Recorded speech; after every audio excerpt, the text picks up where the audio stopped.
Academic field से जुड़े हुए हर विद्यार्थी के जीवन में एक पल आता है जहां पे उसको अपनी एकेडमिक जर्नी को आगे बढ़ाना होता है। मास्टर्स के बाद पीएचडी की तरफ जाना होता है और उससे पहले उसके सामने सबसे बड़ा सवाल यही आता है कि आखिर पीएचडी का टॉपिक सिलेक्ट करूं तो क्या करूं। ओके, कि कौन सा टॉपिक अच्छा रहेगा, क्या सही रहेगा, क्या नहीं रहेगा, कौन सा टॉपिक पसंद आएगा, नहीं पसंद आएगा, मुझे एडमिशन मिलेगा कि नहीं मिलेगा। और पीएचडी टॉपिक सिलेक्ट तो कर लिया, उसके बाद दूसरा सबसे बड़ा सवाल आता है कि आखिर रिसर्च प्रपोजल कैसे बनाना है। How to format a research proposal will be acceptable to a university, जो कि एक यूनिवर्सिटी एकेडमिक रूप से एक्सेप्ट करे। उसका फॉर्मेट क्या हो, उसका स्ट्रक्चर क्या हो, उसका कंटेंट क्या हो, उसका इंटेंट क्या हो, जिससे आपके जो इंटरव्यू पैनल है उसको वो पसंद आ जाए और आपको जो है पीएचडी में एडमिशन दाखिला मिल जाए। ठीक है, तो इन दोनों ही समस्याओं का समाधान एक सिंगल वीडियो में आज मैं देने वाला हूं, तो शुरू से लेकर अंत तक पूरा वीडियो देखिएगा। जिसको रिसर्च प्रपोजल से रिगार्डिंग जो भी समस्या है, टॉपिक सिलेक्शन से रिलेटेड, सब आपको इसी वीडियो में मिलेगा। चलिए तो शुरुआत करते हैं पहले सवाल से कि how to select a PhD topic. Okay, PhD का टॉपिक आखिर सिलेक्ट कैसे किया जाए। अगेन इसमें बहुत सारे अधिकतर विद्यार्थी क्या करते हैं कि हाल में ही कुछ घटना उनको घटी दिखी और अचानक से उसमें बड़ा कि अरे बड़ा इंटरेस्टिंग है, चलो इसको हम लपक लेते हैं, यही हमारा पीएचडी टॉपिक होगा। ठीक है, मान लीजिए इंटरनेशनल रिलेशन में कोई घटना घटी, ठीक है, कोई वॉर चल रहा है, कोई कुछ चल रहा है और उसी को मतलब उसमें रुचि आई और लेकिन बट ना, सबसे बड़ी बात है कि पीएचडी रिसर्च टॉपिक और उसकी स्टेप्स में बताऊंगा कैसे रिसर्च टॉपिक सिलेक्ट किया जाता है और उसको कैसे नैरो डाउन किया जाता है। ओके, सबसे इंपॉर्टेंट है कि टॉपिक तो मिल जाता है बट उसको नैरो डाउन करके एक रिसर्च टॉपिक बनाना। ओके, सो टॉपिक और रिसर्च टॉपिक में जमीन आसमान का अंतर है, वो भी हम समझेंगे। सबसे पहले कि कोई भी टॉपिक सिर्फ इसलिए ना चुने बिकॉज अच्छा लग रहा है, वो उसको इसलिए चुने कि जिसके ये सोच के कि कम से कम 3 से 5 साल तक, बिकॉज पीएचडी कोई 1 या 2 दिन की चीज नहीं, it's a long marathon. Okay, एक दो तेजी से दौड़ लगाने वाले की 100 मीटर गिरने से अभी भाग लिए खत्म कर नहीं, it's not a research paper. The proposal that you are writing, the topic that you are selecting, it is you are selecting for 3 to 5 year. Okay, कम से कम मिनिमम 3 साल और कम से कम 5 साल आपको जो है पीएचडी में लगेंगे। तो उस ऐसा विषय चुनिए जिसके साथ आप कंफर्टेबल हो और जिसमें आप 3 से 5 साल तक रिसर्च करने को तैयार हो। ओके, तो थोड़ा सा संजीदगी के साथ, से जस्ट इंट्यूशन और स्पिरिचुअल आस्पेक्ट से उससे नहीं, कहीं ना कहीं सोच समझ के पूरी रैशनल अप्रोच लेकर ये लेकिन चलना पड़ेगा। ओके, पहली चीज तो बहुत क्लियर है कि बस एकदम से कोई जल्दीबाजी में निर्णय नहीं लेना है। ठीक है, नाउ अब निर्णय कैसे लेना है अब वो थोड़ा समझिए कि narrowing down. Okay, now so जो भी आप सब्जेक्ट से हैं, ओके, फॉर एग्जांपल आप पॉलिटिकल साइंस से है, हिस्ट्री से है, ज्योग्राफी से है, इकोनॉमिक्स से है, व्हाटएवर। ओके, नाउ अब क्या कीजिएगा स्टेप बाय स्टेप। ओके, सबसे पहले अभी ये नैरोइंग डाउन पे बाद में आता है। ओके, नाउ सबसे पहले आता है सब्जेक्ट। ओके, आपका सब्जेक्ट, जिस भी सब्जेक्ट से आप, उस सब्जेक्ट के अंदर स्ट्रीम। स्ट्रीम मतलब जैसे कि पॉलिटिकल साइंस के अंदर political thought, political theory, international relation, western political thought, public admission, multiple stream. Okay, ऐसे ही ज्योग्राफी के अंदर, हिस्ट्री के अंदर, जैसे ज्योग्राफी हिस्ट्री में आ जाएगा आपका एंशिएंट हिस्ट्री, मीडिएवल हिस्ट्री, तो उसमें से उन स्ट्रीम्स में चुनिए। ठीक है, कि आपका विषय और आपके विषय की स्ट्रीम। ठीक है, अब आपने स्ट्रीम चुन ली, अब उस स्ट्रीम के अंदर जो भी ऐसे मुद्दे आपको लग रहे हैं वो आप फिगर आउट करके लिस्टिंग कीजिए। ओके, कि मुझे एक स्ट्रीम में, लाइक फॉर एग्जांपल मुझे इंटरनेशनल रिलेशंस ज्यादा अच्छा लगता है, इसको पढ़ने में मुझे कंफर्टेबल रहा है। ओके, पूरे मास्टर्स के टाइम मुझे इसमें पढ़ने में बहुत मजा आता था, या फिर मेरा ये फेवरेट टॉपिक है, इंटरनेशनल रिलेशन है, इंडियन पॉलिटिकल थॉट, या फिर किसी भी सब्जेक्ट का। ओके, सो आपके सब्जेक्ट में जो यूनिट्स है उसमें से किसी एक यूनिट को पसंद कीजिए जो आपको सबसे अच्छी लगती हो। ठीक है, आपने कर लिया। नाउ अब उस यूनिट से रिलेटेड जो कॉन्फ्लिक्टिंग एस्पेक्ट है, ठीक है, मान लीजिए आपका इंटरनेशनल रिलेशन है, तो इंटरनेशनल रिलेशन से रिलेटेड जो भी कॉन्फ्लिक्टिंग इश्यूज है उनकी आप लिस्ट बनाइए। Okay, so fine, you have to create a list. फिर आप बनाएंगे लिस्ट कि आपने स्ट्रीम सिलेक्ट कर ली और उस स्ट्रीम के बाद उसकी लिस्ट बनाइए कि इसमें किन किन मुद्दों पर आजकल बातें चल रही है, जिसमें न्यूज में अक्सर आता है, या फिर जो खबरें हैं, या फिर थ्योरेटिकल सब्जेक्ट है तो उसमें थ्योरेटिकल जो मेजर इश्यूज है, या फिर जो भी आपको उसमें अच्छा लगता है वो से। नाउ अब उसके बाद नैरोइंग डाउन। ओके, फाइन, जैसे कि ब्रॉड फील्ड हो गई, उसके बाद सब एरिया, जैसे मैंने आपको बता दिया कि सब्जेक्ट हो गया, सब्जेक्ट से सब एरिया पे आ गए। अब स्पेसिफिक इशू। ओके, नाउ जैसे कि इंडियन पॉलिटिक्स में इशू आ गया पॉलिटिकल एलिट्स। ओके, नाउ अब ये इशू आ गया, ठीक है, अब उसको फर्दर, अब इसमें 3 चीजें होगी। स्पेसिफिक इशू के बाद फिर टाइम और रीजन भी डिसाइड करना है कि किस टाइम पे, किस टाइम पीरियड की बात करें। ओके, बिकॉज अगर सिर्फ हम एक से नॉर्मल एक ब्रॉडर टाइप टॉपिक ले लेंगे कि for example democracy in India. Okay, now अब डेमोक्रेसी इन इंडिया तो बहुत बड़ी चीज है, ठीक है, या फिर फेडरलिज्म इन इंडिया, ऐसे कई बार बच्चे आते हैं कि सर ये टॉपिक रख लें। भाई उसके अंदर आपको नैरो डाउन करना पड़ेगा कि अच्छा कब से कब तक उसका कौन सा एस्पेक्ट स्टडी करना। जैसे फॉर एग्जांपल ओके, मान लीजिए आपने टॉपिक लिया कि डेमोक्रेसी इन इंडिया, बहुत ब्रॉड है, कोई कुछ स्पेसिफिक नहीं है कि अच्छा डेमोक्रेसी इंडिया में क्या पढ़ना चाहते हो, okay, but for example the role of political elites in democracy in India from this time to this time period, okay, जैसे कि changing socio composition of political elites in India from this time to this time, this is how the research question और we can say research topic is selected. तो आपको करना क्या पड़ेगा, आप शुरू करेंगे अपनी फील्ड से, फील्ड के अंदर सब एरिया या फिर स्ट्रीम हम उसको बोले, उसके अंदर जो भी स्पेसिफिक टॉपिक आपको लगता है, उसके बाद उसको नैरो डाउन फर्दर कीजिए टाइम और रीजन की, कौन से वक्त के का अध्ययन आप करना चाहते हैं, कंपैरेटिव स्टडी करना चाहते हैं, किस क्षेत्र का अध्ययन करना चाहते हैं, ये नहीं कि पूरे देश का अध्ययन पॉसिबल नहीं है, ठीक है, फाइन फाइन। फॉर एग्जांपल आपने बोला कि हम बेसिकली क्या इंटरनेशनल रिलेशन की स्टडी करना चाहते हैं, इंटरनेशनल रिलेशन, नो, उसमें किसी स्पेसिफिक पार्ट की, फॉर एग्जांपल लेट्स अज्यूम कि आपने बोला कि इंटरनेशनल रिलेशन में संरक्षणवाद चल रहा है, protectionism in IR, okay, the problem of protectionism in IR, okay, in the current world order, जैसे कि आज की दुनिया में हम देख रहे हैं ना कि वैश्वीकरण के उल्टा एक संरक्षणवाद दिख रहा है, अधिकतर देश जो है अपनी अर्थव्यवस्था में ज्यादा फोकस है और ग्लोबलाइजेशन को इग्नोर कर रहे हैं, तो एक ट्रेंड दिख रहा है। अब ये फिनोमिना को अगर स्टडी करना है तो उसको किसी स्पेसिफिक कि अच्छा यूरोपियन पर्सपेक्टिव से देखेंगे कि अमेरिकन पर्सपेक्टिव से देखेंगे, कहां से, वो आपको एरिया डिफाइन, पूरे दुनिया का आप अध्ययन नहीं कर सकते 5 साल के अंदर, ठीक है, सो वो उस तरीके से आपको सॉर्ट आउट करना जरूरी है, ठीक है। नाउ जब ये काम हो गया तो ये हो गया नैरोइंग स्टेप। नाउ इसके बाद एक नेक्स्ट स्टेप आती है आपकी कि आपको रिसर्च गैप फाइंड आउट करना, ओके, तो आपने एक रफ ली, ओके, अभी भी आपका पूरा फाइनल टॉपिक नहीं बनेगा, एक रफ आइडिया लग जाएगा कि हाँ ये मेरा मतलब अपनी पसंद, okay, so what's your choice, you have decided, okay, अब आपको अपनी चॉइस समझ में आ गई कि मुझे ये पसंद है। अब उस आपने जो चूज किया है उस पे थोड़ा सा, जिसको बोलते हैं pre required literature review, okay, एक तो लिटरेचर रिव्यू होता है जब आप रिसर्च प्रपोजल लिख रहे हैं, और एक होता है रिसर्च प्रपोजल टॉपिक सिलेक्शन से पहले भी एक लिटरेचर रिव्यू है जिसको प्री लिटरेचर रिव्यू बोलते हैं हम, ठीक है।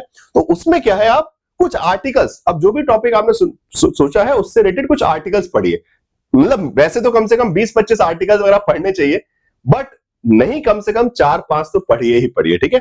तो जो भी है पीएचडी थीसिस है, रिसर्च पेपर्स है, ये सब पढ़िए, ओके, और वो सब आपको मिल जाएंगे, जे स्टोर पे मिल जाएंगे, गूगल स्कॉलर पे मिल जाएंगे, ठीक है, ऐसे मल्टीपल, शोध गंगा वगैरह बहुत सारे आपको आर्टिकल्स, न्यूज़पेपर में आर्टिकल्स वगैरह, सो उस विषय पे कुछ चीजें पढ़िए, then you will get a better understanding, okay. तो अभी आपने क्या किया, अपनी चॉइस के हिसाब से टॉपिक सिलेक्ट कर लिया, अब उस टॉपिक के बारे में आपने थोड़ी सी तहकीकात करना स्टार्ट की, फिर आपको थोड़ी सी और एक क्लियर अंडरस्टैंडिंग मिलेगी कि हाँ इस टॉपिक में आखिर सही में कुछ सर्च करने के लिए है भी कि नहीं है। तो you will be finding the gaps कि अच्छा यहाँ पे जो भी अध्ययन हुआ है, जो भी बातें हैं, उसमें क्या कमियां और मैं क्या और अध्ययन कर सकता हूं। तो then you will be getting the viability of that topic, okay, कि वो टॉपिक आखिर वायबल है कि नहीं, ठीक है। तो ये हो गया आपका जो मिसिंग चीज है वो आपको आइडेंटिफाई हो जाएंगी। इसके बाद नेक्स्ट एस्पेक्ट आता है कि उस मिसिंग जो आपने, ठीक है, तो आपने पहला क्या काम किया, अपनी चॉइस सिलेक्ट की, missing identified, research gap identify कर लिया, now do meet some what we can say seniors और प्रोफेसर्स, ओके, करना चाहिए, अगर मौका मिले तो कंसल्ट कीजिए अपने एकेडमिशियन से, कोई भी जो टीचर है, प्रोफेसर है, उनको थोड़ा सा पढ़ाइए कि ये मैंने टॉपिक सिलेक्ट किया तो उसमें कुछ कमियां होंगी, so they will be, because they have a better academic understanding, okay, उनका एकेडमिक अंडरस्टैंडिंग ज्यादा है और वो आपको कहीं ना कहीं एक बेहतर तरीके से समझा पाए कि हाँ क्या क्या चीजें आप इसमें मिस आउट कर रहे हैं।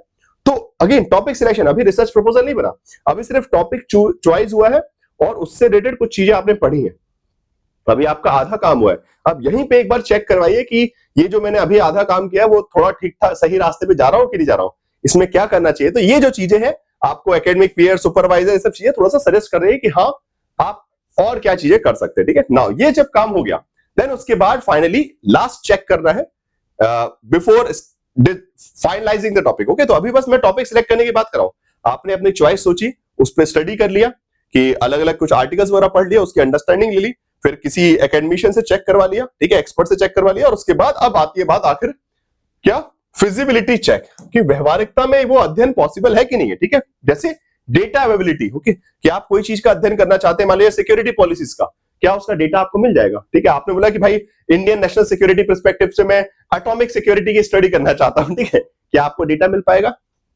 ठीक है। फील्ड एक्सेस है कि नहीं है, ठीक है, फाइन, आप किसी एरिया का स्टडी करना चाहते हैं, आप वहां पे पहुंच भी सकते हैं कि नहीं सकते, ठीक है। टाइम कंस्ट्रेंट, क्या वो उतने वक्त में हो सकता है। तो ये छोटी मोटी चीजें कि what, again you might have selected a wonderful topic, but if it is not practically possible to be completed within 3 to 5 years then it is useless, okay। हो सकता है कि आपने बहुत शानदार जानदार टॉपिक चुना है, परंतु अगर वो फिजिबल ही नहीं है 3 से 5 साल में, तो फिर कोई मतलब नहीं, ठीक है। तो ये सब एक चेक, एक खुद से ही चेक कर सकते हैं कि हाँ यार सही, और या फिर अपने एकेडमिशियन से भी वो भी आपको सजेस्ट कर देंगे कि हाँ थोड़ा सा भाई औकात के बाहर की चीज हो रही है तो आप गलत जा रहे हैं, ठीक है। Fine, so this is the steps for the selection of topic. Okay, क्या क्या चीजें की हमने टॉपिक सिलेक्शन में, ठीक है। तो रिसर्च पीएचडी टॉपिक सिलेक्शन में पहले तो अपनी चॉइस सिलेक्ट करना है, चॉइस के बेस पर नैरो डाउन करके एक रफ आइडिया, ठीक है, ऐसे नहीं कि फाइनलाइजिंग टॉपिक, एक रफ आइडिया कि हाँ इस एरिया में मैं स्टडी करना चाहता हूं या फिर करना चाहती हूं, अपनी चॉइस जिसमें आप 3 से 5 साल देने को तैयार हो, आपकी उतनी जिद है उस सब्जेक्ट को लेकर, उतना प्यार होना चाहिए।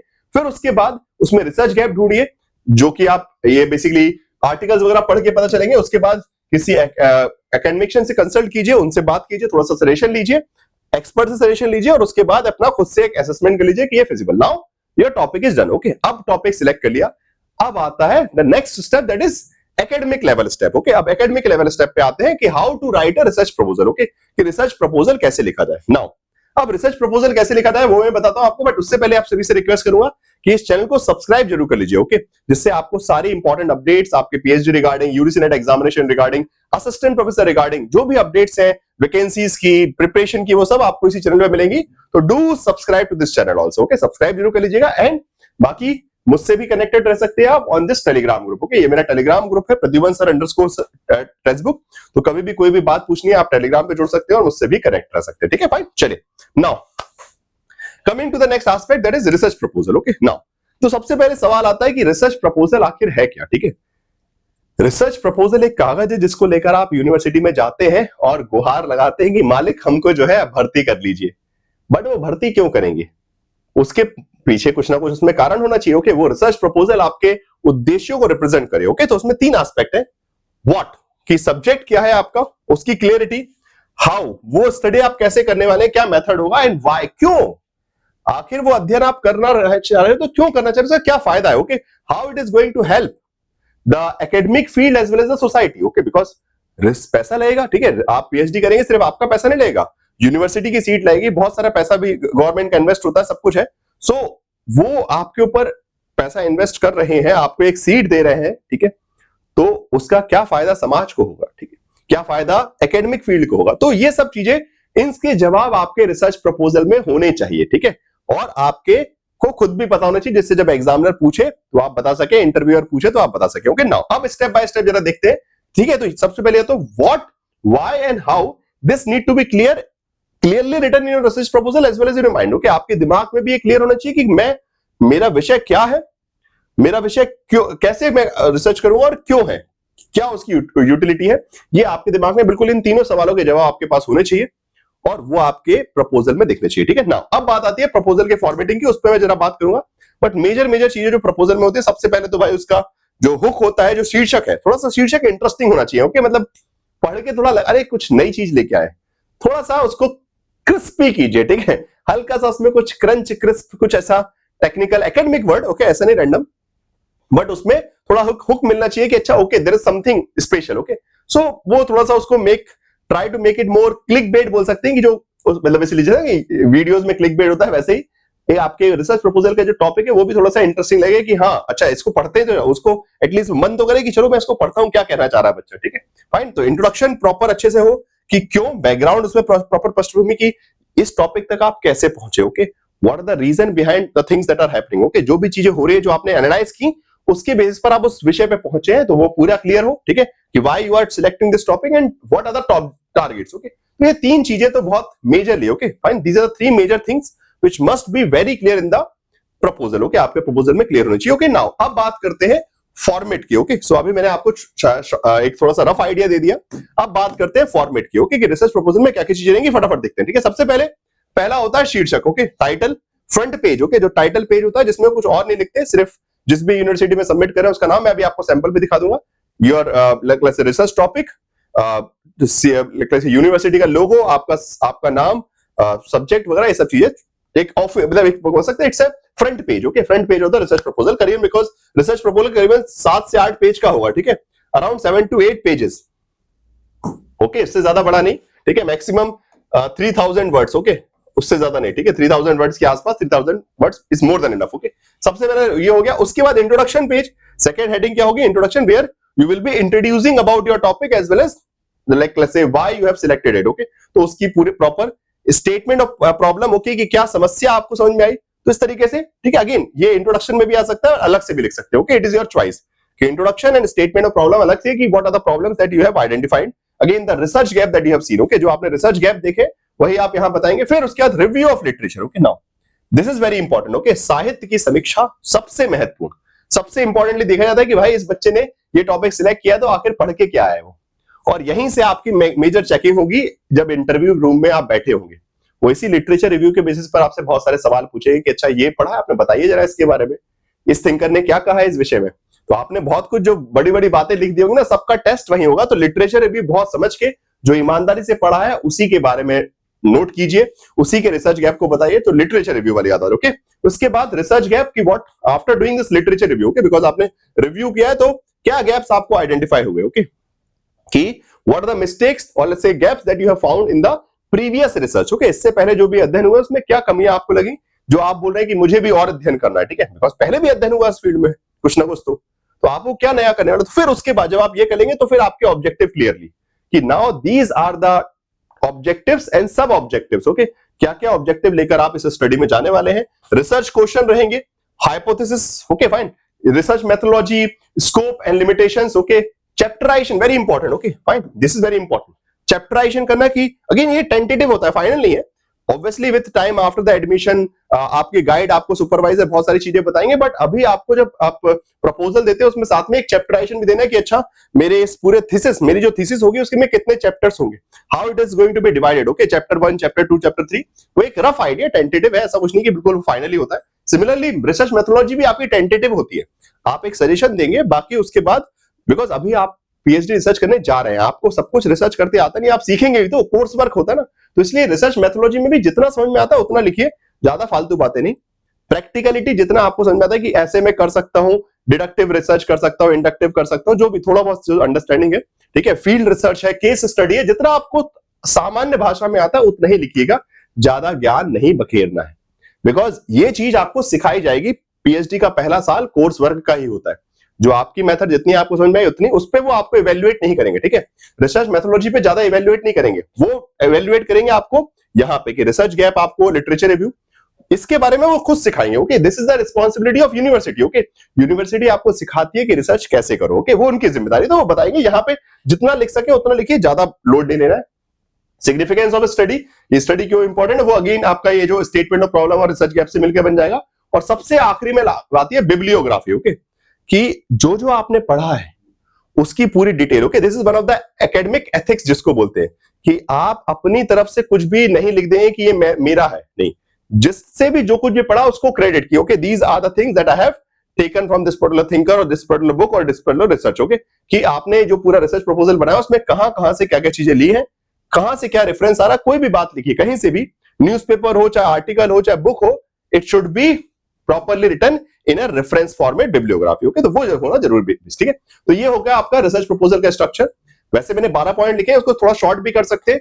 टाइटल तो पहला पेज रहेगा, इंट्रोडक्शन है, स्टेटमेंट ऑफ प्रॉब्लम इसमें वैसे आ जाती है, लिटरेचर रिव्यू, ठीक है, जो जो मेजर होने ही चाहिए, ठीक है। अगर किसी को लग रहा है कि सर ये 12 पॉइंट इतना सारा मैं नहीं लिख सकता, कोई बात नहीं, एटलीस्ट इतना लिखिएगा, 1 2 3, ठीक है। उसके बाद रिसर्च गैप, हाँ ये रिसर्च गैप तो इंपॉर्टेंट है, ऑब्जेक्टिव इंपॉर्टेंट है, रिसर्च क्वेश्चन इसी में आ जाएंगे, ठीक है, ऑब्जेक्टिव रिसर्च क्वेश्चन साथ में आ जाएंगे, मेथोडोलॉजी, और उसके बाद finally methodology, chapterisation and bibliography, okay, ये तो कंपलसरी है। बाकी और जितना अच्छे से आप डिटेल वे में स्ट्रक्चर करेंगे उतना अच्छा रहेगा, but it should not be increasing more than 7 to 8 pages, okay, 7 से 8 पेज से ज्यादा ये नहीं होना चाहिए, ठीक है। नाउ अब इसके बाद नेक्स्ट पॉइंट आता है लिटरेचर रिव्यू के रिगार्डिंग, ओके, हाँ मैंने आपको टाइटल का बताया, सो title should be like this, okay, इस तरीके से पेज दिखता है, जहां पे जिस भी university, okay, for example topic लिख दिया आपने, research programme for PhD programme, आपने लाइक लोगो लगा दिया वहां का, जहां पे भी आप रिसर्च करना चाहते हैं उसका नाम लिख दिया और अपना नाम और ईमेल आईडी, बस ये पहले पेज पे होना चाहिए, okay, this is an ideal way of submitting a research proposal. ऐसा नहीं कि सीधे स्टार्टिंग से इंट्रोडक्शन से लिख दिया, नहीं, तो फ्रंट पेज हमेशा कुछ इस तरीके से आपका दिखना चाहिए, और सुंदर कर सकते हैं आप लोग, बट अगेन स्टैंडर्ड फॉर्मेट इस तरीके का होना चाहिए, ओके, टॉपिक का नाम, बाकी जहां पे भी, ओके, दूसरी यूनिवर्सिटी में सबमिट करें तो लोगो हटाइए, दूसरी यूनिवर्सिटी लिख दीजिए, खत्म काम, ठीक है, सिंपल है, ये एडिटेबल रहेगा। जब भी आप बनाएंगे कि अगर मान लीजिए किसी दूसरी यूनिवर्सिटी में, जैसे मान लीजिए जेएनयू नहीं, डीयू में डालना है तो डीयू का लोगो लगाइए, डीयू का नाम डालिए, और हो गया, अपना नाम डाल के कर दीजिए, खत्म काम, ठीक है। According to the requirement change कर सकते हैं, ठीक है। अब बात आती है literature review, okay. So literature review is a very significant aspect of research proposal, okay. Research proposal का एक बहुत बड़ा आयाम है लिटरेचर रिव्यू, और उसमें जो मैंने आपको बताया कि आपको जो रिलेटेड टॉपिक्स है उस पे आर्टिकल्स, उस पे बुक्स, ये सब पढ़नी है, उनको एनालाइज करना है, और उसके बाद उसकी एक नॉट जस्ट समरी बोल सकते हैं, उससे अंडरस्टैंडिंग लेकर जो आपका टॉपिक था उससे रिलेटेड जो जो बातें कही है थिंकर्स ने, ओके। फॉर एग्जांपल आपने एक टॉपिक चुना for example Indian federal structure पे, ओके। अब उस पर विचारकों ने क्या क्या कहा है और किस तरीके से उसके अंडरस्टैंडिंग लिए, वो आप लिखेंगे, और आपको क्या लगता है कि और क्या हो सकता है, फिर वो आपको रिसर्च गैप में आप लिख देंगे कि ये स्टडीज हुई हैं बट इसमें ये चीजें कमी है। So that will be the literature review. और उसमें क्या क्या सोर्स ले सकते हैं लिटरेचर रिव्यू के? JSTOR बहुत अच्छा सोर्स है, ठीक है। यहाँ पे तकरीबन आप एक बार ईमेल आईडी से लॉगिन करेंगे तो करीबन 100 आर्टिकल तक पढ़ सकते हैं। किसी भी एक ईमेल आईडी से भी लॉगिन करेंगे तो मोर देन इनफ है, कोई दिक्कत नहीं है। कोई पेड सब्सक्रिप्शन लेना है, गूगल स्कॉलर है, रिसर्च गेट है, शोध गंगा है, ओपन डोर है, ऐसे मल्टीपल प्लेटफॉर्म्स है। या फिर नॉर्मली आप नॉर्मली सर्च भी करेंगे तो बहुत सारे आर्टिकल, न्यूज़पेपर वगैरह मिल जाएंगे। बट जो लिटरेचर रिव्यू के लिए अच्छे होते हैं, ठीक है, जैसे JSTOR, this is one of the best source, okay. उसके बाद गूगल स्कॉलर, ये सब मल्टीपल जो है रिसोर्सेज आप यूज कर सकते हैं।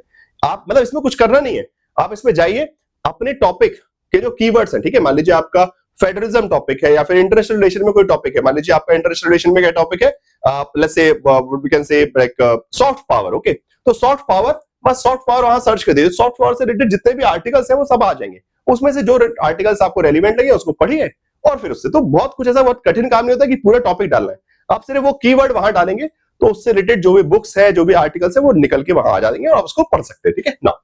अब बात आती है finally, significance of the studies need to be very clear, because it वो आपको शो करती है कि एकेडमिक कैसे आपका स्टडी एकेडमिक कंट्रीब्यूशन करेगी और साथ साथ सोसाइटी पे क्या उसका असर होगा, okay. This you need to justify to the committee that is sitting for your selection, okay. Interview panel को आपको ये कन्विंस करना पड़ेगा कि ये मेरा टॉपिक एकेडमिक फील्ड के लिए कैसे काम का है और साथ साथ ये सोसाइटी को क्या फायदा पहुंचाएगा, ओके फाइन। बस ये चीजें करनी है, और उसके बाद आखिरी में बिब्लियोग्राफी, जो मैंने बताया, जो भी बुक्स, जो भी पहले से रिसर्च आर्टिकल पेपर वगैरह आपने पढ़े हैं, उनका प्रॉपर रेफरेंस लिखना है, ओके।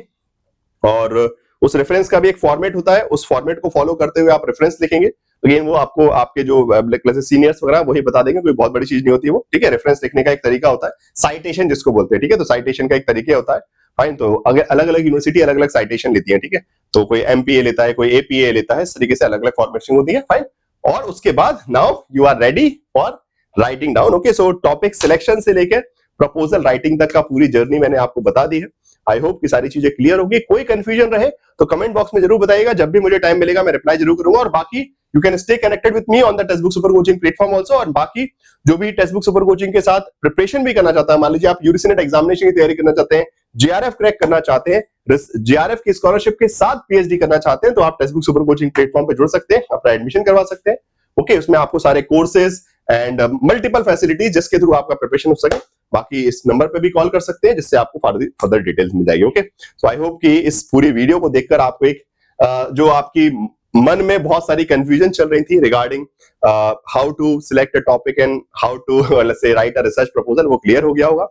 कोई भी डाउट हो कमेंट बॉक्स में बताइएगा, and do subscribe to the channel, okay. ये काम जरूर कीजिएगा, बिकॉज बहुत मेहनत करके आप सभी के लिए वीडियो बनाया गया है, और आपका सब्सक्राइब करना बहुत जरूरी है, और जिससे आपको आगे की डिटेल मिलते रहे। And do share the session with your friends, अपने दोस्तों को भी भेजिए जो भी कंफ्यूज्ड है कि रिसर्च प्रपोजल कैसे बनाए, टॉपिक कैसे सिलेक्ट करें, उन तक भी ये वीडियो जरूर पहुंचाएगा। और कोई डाउट है तो कमेंट बॉक्स में जरूर बताइएगा, okay. Bye bye, thank you so much, have a nice day, and this is my Telegram group जिसपे आप जुड़ सकते हैं, and you can also connect with me, okay. Thank you so much, have a nice day.